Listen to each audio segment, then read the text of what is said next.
YouTube अगर 2024 की net income की बात करी जाए तो $29 बिलियन। मार्क जुकरबर्ग को फाउंडर ऑफ फेसबुक, और अगर 2024 की नेट वर्थ की बात करी जाए तो $206 बिलियन।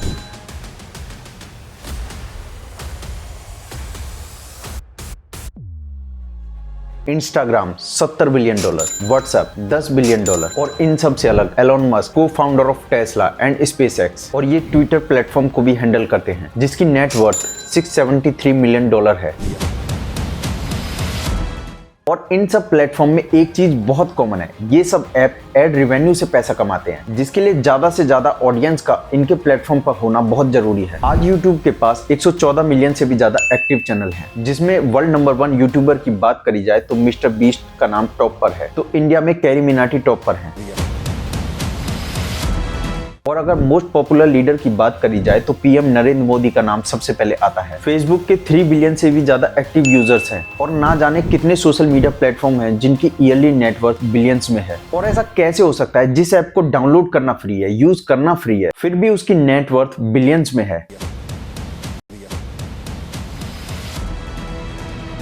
ये बात है साल 1844 की, जब सैमुअल मार्स अपना पहला इलेक्ट्रॉनिक मैसेज भेजते हैं जो सक्सेसफुल रहता है, क्योंकि जिस टाइम में इंटरनेट नहीं होता था उस टाइम में इलेक्ट्रॉनिक मैसेज का जाना किसी अजूबे से कम नहीं था। और फिर 1969 में यूएस डिफेंस सिस्टम की मदद से इंटरनेट को पहली बार पब्लिक के लिए लाया जाता है। सन 2002 में एक Canadian computer programmer Jonathan Abraham Friendster sites की शुरुआत करते हैं, जिसको उस जमाने की फेसबुक भी कह सकते हैं। और फिर साल 2004 में मार्क जुकरबर्ग पहली बार पब्लिक में फेसबुक को लॉन्च करते हैं। और साल 2005 में 3 college friend video sharing activities को बढ़ाने के लिए YouTube लॉन्च करते हैं, और आज ये गूगल सर्च के बाद दूसरी मोस्ट व्यूड वेबसाइट भी है। अभी के टाइम में अगर आप देखो तो ज्यादातर लोग यूट्यूबर बनना चाहते हैं, या और दूसरे सोशल मीडिया प्लेटफॉर्म के थ्रू ज्यादा पैसे कमाने चाहते हैं, या फेमस होना चाहते हैं। लेकिन इन सब में अगर देखा जाए तो कुछ फेमस यूट्यूबर ने लोगों को सपने ही ऐसे दिखा दिए हैं, जैसे सुपर कार्स, करोड़ों का घर, पॉपुलैरिटी और भी बहुत कुछ। लेकिन दोस्तों सच्चाई वाकई में कुछ और है। अगर आप पर्दे के पीछे की कहानी देखोगे तो आपको पता चलेगा ये सब फेक है।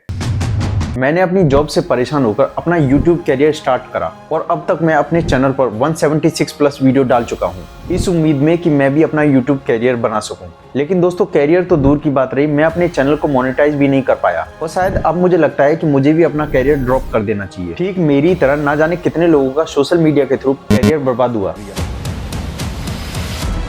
अब मैं यहाँ कुछ फेमस यूट्यूबर की बात करूँ तो आप इनकी वीडियो को वापस से जाके देखना।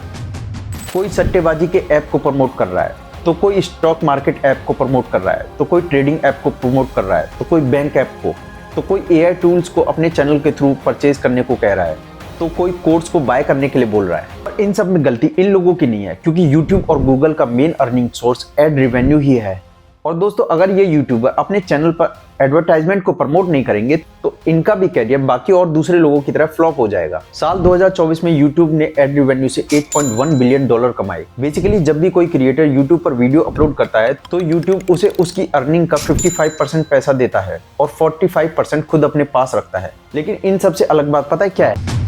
इंडिया में ऐसे कुछ सीरियस इशू हैं जैसे education, infrastructure, social issues, tax collection जैसे टॉपिक्स पर कोई बात ही नहीं करना चाहता, और कोई भी बड़ा यूट्यूबर इन टॉपिक्स को कवर करना ही नहीं चाहता, और जो चाहते हैं वो बताते ही कुछ और हैं। Gautam Adani education, mark Zuckerberg education, Bill Gates education.